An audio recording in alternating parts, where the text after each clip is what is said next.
I'm walking in this plaza in the Thornhill area. You might recognize it.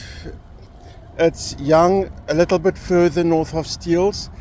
And I'm going to use this opportunity to tell you all a story. It's a joke, but we're going to pretend it's a true story. It makes it more interesting. So let's pretend it's a true story. This country was having elections, and one of the politicians, let's say the leaders of one of the party, was traveling around the country making speeches, political speeches.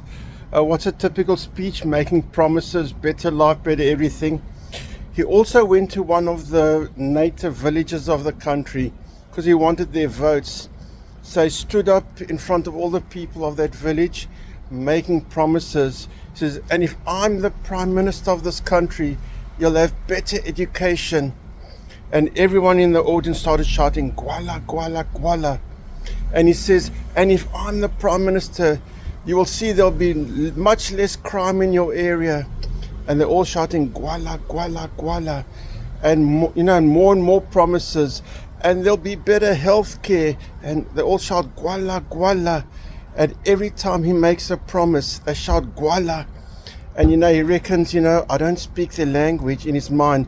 But Gwala is obviously a sign of appreciation. It's their way of saying thank you. He could see the enthusiasm every time he makes a promise. They enthusiastically shouting Gwala, Gwala, Gwala. So that's obviously thank you and great. Anyway, after a speech with many promises, he said to the leader of this village, I believe that your village has lots of agriculture and farmland. I'd love to see it. I heard it's beautiful. And the leader of this village said to this politician, you're very welcome to tour our farmland, but be very careful. Do not step in any of the Gwala.